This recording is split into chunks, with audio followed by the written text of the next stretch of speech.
शिंदे फडणवीस एकाच फोटोत खुर्चीला खुर्ची, तुफान चर्चा। विचार करा, शरद पवार, देवेंद्र फडणवीस आणि एकनाथ शिंदे एकाच फ्रेम मध्ये, अगदी खुर्चीला खुर्ची लावून। आहे की नाही राज्याचं राजकारण बुचकळ्यात टाकणारा, बुया उंचवायला लावणारा फोटो। या फोटोवरून आता तुफान चर्चा सुरू झाली आहे। हे नेमके कुठले फोटो आहेत? या फोटो मागे नेमकं काय दडलंय? राज्यात पुन्हा कधी भविष्यात असा फोटो पाहायला मिळणार का? राज्याच्या राजकारणात नव्या समीकरणांची नांदी होणार का? 2019 ला जसं उद्धव ठाकरे आणि पवार हे भिन्न विचारसरणीचे राजकारणी एकत्र आले, त्यात काँग्रेसही होतीच, मात्र त्यांनी 2.5 वर्ष एकत्र सरकार चालवलं। त्यात आता पवारांच्या एनडीए सोबत जाण्याच्या बातम्या, चर्चा आणि हा फोटो आहे की नाही हे बोलकं चित्र। या फोटो मागे दडलंय काय याचा हा स्पेशल व्हिडिओ।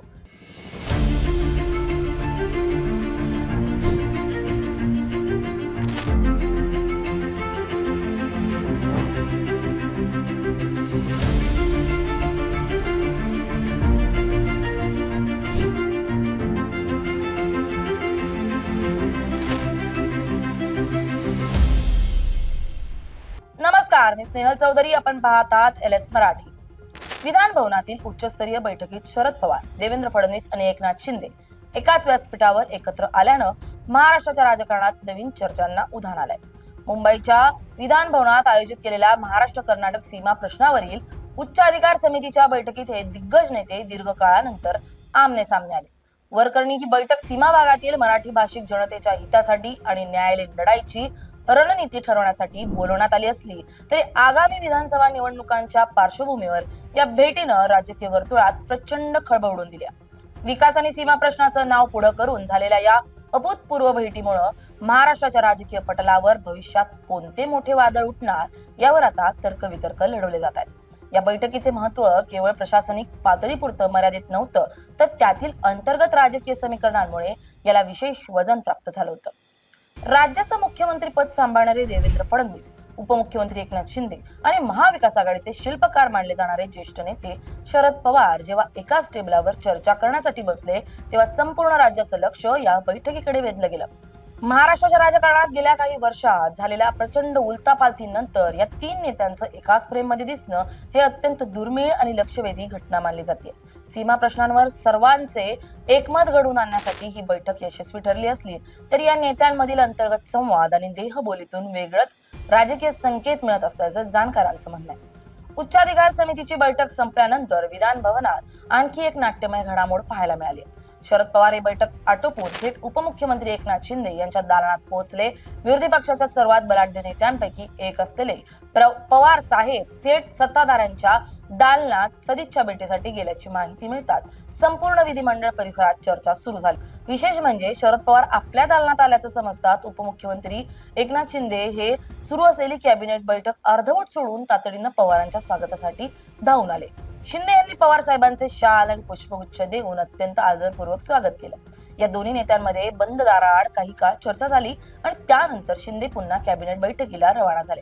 कॅबिनेट सारखी अत्यंत महत्वाची बैठक बाजूला ठेवून एकनाथ शिंदे यांनी पवारांच्या भेटीला दिलेलं प्राधान्य हे केवळ राजकीय शिष्टाचार होता की त्यामागे काही छुपी समीकरणं आकार घेत आहेत यावर आता कल सुरू झालाय। या संपूर्ण घडामोडींवर राजकीय विश्लेषक अत्यंत बारकाईने लक्ष ठेवून आहेत, कारण महाराष्ट्रात सध्या महायुती विरुद्ध महाविकास आघाडी असा थेट सामना रंगत असताना अशा प्रकारच्या गुप्त आणि जाहीर भेटीगाठी दोन्ही आघाड्यांमधील अंतर्गत संबंधांवर ताण निर्माण करू शकतात। बैठकीला मुख्यमंत्री देवेंद्र फडणवीस यांच्यासह नव्यानं नियुक्त झालेल्या उपमुख्यमंत्री सुनेत्रा पवार आणि माजी मुख्यमंत्री नारायण राणे देखील उपस्थित होते। एका बाजूला अजित पवार यांच्या गटाशी संबंधित सुनेत्रा पवार आणि दुसऱ्या बाजूला त्यांचे काका शरद पवार एकाच सभागृहात उपस्थित राहिल्यानं कौटुंबिक आणि राजकीय संघर्षाची किनारही या बैठकीला लाभली होती।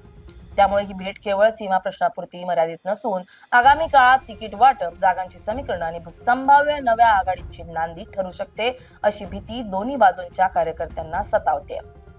सत्ताधारी महायुतीच्या गोटात या भेटीचे वेगवेगळ्या पद्धतीने विश्लेषण केलं जात आहे। मुख्यमंत्री देवेंद्र फडणवीस यांनी यापूर्वी स्पष्ट केलंय की महायुतीमध्ये सध्या कोणताही नवीन पक्ष सामील होणार नाही आणि सध्याच्या मित्र पक्षांना सोबत घेऊनच निवडणूक लढवली जाईल। मात्र शरद पवारांसारखा धूर्त राजकारणी जेव्हा थेट मुख्यमंत्र्यांच्या अध्यक्षतेखालील बैठकीला उपस्थित राहतो आणि उपमुख्यमंत्र्यांच्या दालनात जाऊन चर्चा करतो, तेव्हा सत्ताधाऱ्यांमध्येही अंतर्गत अस्वस्थता निर्माण होणं स्वाभाविक आहे।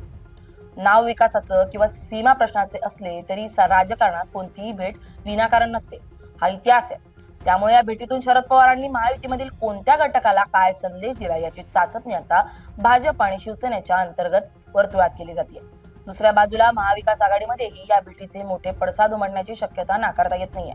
लोकसभा निवडणुकीत मिळालेल्या यशानंतर महाविकास आघाडीमध्ये मुख्यमंत्री पदाच्या चेहऱ्यावरून आधीच अंतर्गत वाद सुरू आहे. काँग्रेसनं उद्धव ठाकरेंना मुख्यमंत्री पदाचा चेहरा मानण्यास स्पष्ट नकार दिल्याचं वृत्त समोर आल्यानंतर आघाडीत बिघाडीची चिन्ह दिसतात. अशा नाजूक परिस्थितीत शरद पवारांनी सत्ताधाऱ्यांसोबत दाखवलेली जवळीक काँग्रेस आणि शिवसेना उद्धव बाळासाहेब ठाकरे पक्षाला संशयाच्या भोवऱ्यात टाकणारी ठरू शकते. शरद पवार हे नेहमीच आपल्या अनपेक्षित चालींसाठी ओळखले जातात. त्यामुळे त्यांनी घेतलेली ही भेट महाविकास आघाडीतील इतर पक्षांवर दबाव आणण्यासाठी तर नव्हती ना, असाही एक सूर उमटतोय. या संपूर्ण राजकीय नाट्याचा केंद्रबिंदू असलेला महाराष्ट्र कर्नाटक सीमा वाद हा अत्यंत संवेदनशील विषय. बेळगाव आणि सीमा भागातील मराठी जनतेवर होणाऱ्या अन्यायाविरोधात महाराष्ट्रातील सर्वच राजकीय पक्ष नेहमीच एकत्र आलेत. याच भावनेतून आजच्या बैठकीत सर्व पक्षीय नेत्यांचं एकमत झालं आणि कर्नाटक सरकारच्या भूमिकेविरोधात कायदेशीर आणि प्रशासकीय पातळीवर एकत्र लढण्याचा निर्धार करण्यात आला. हा विषय राज्याच्या अस्मितेशी जोडलेला असल्यानं नेत्यांनी मतभेद बाजूला ठेवून एकत्र येणं गरजेचं होतं. परंतु महाराष्ट्राच्या सध्याच्या राजकीय वातावरणात इतकी कटुता निर्माण झाली आहे की अशा प्रकारच्या एकत्र येण्याकडेही शुद्ध राजकीय चष्म्यातूनच पाहिलं जात आहे. अशा प्रकारे एका बाजूला सीमा भागातील मराठी जनतेला न्याय देण्याच्या नावाखाली झालेली ही बैठक प्रशासकीय दृष्ट्या महत्वाची ठरली असली तरी त्यातून निघालेला राजकीय तरंग येत्या काळात अधिक तीव्र होण्याची शक्यता आहे. पवार, फडणवीस आणि शिंदे या तिघांचं एकाच फ्रेम मध्ये येणं आणि त्यानंतर झालेल्या वैयक्तिक भेटीगाठींमुळे राज्याच्या राजकारणात एक नवीन अध्याय सुरू झालाय. विकासाच्या आणि सीमा प्रश्नांच्या नावाखाली सुरू असलेल्या या घडामोडींमागे आगामी निवडणुकीची मोठी रणनीती दडलेली असू शकते. त्यामुळे सध्या तरी शांत दिसणाऱ्या महाराष्ट्राच्या राजकीय पटलावर या बैठकीच्या निमित्तानं भविष्यात नक्कीच एक मोठं राजकीय वादळ उठणार यात तीळ मात्र शंका नाही. Bureau report LS Marathi.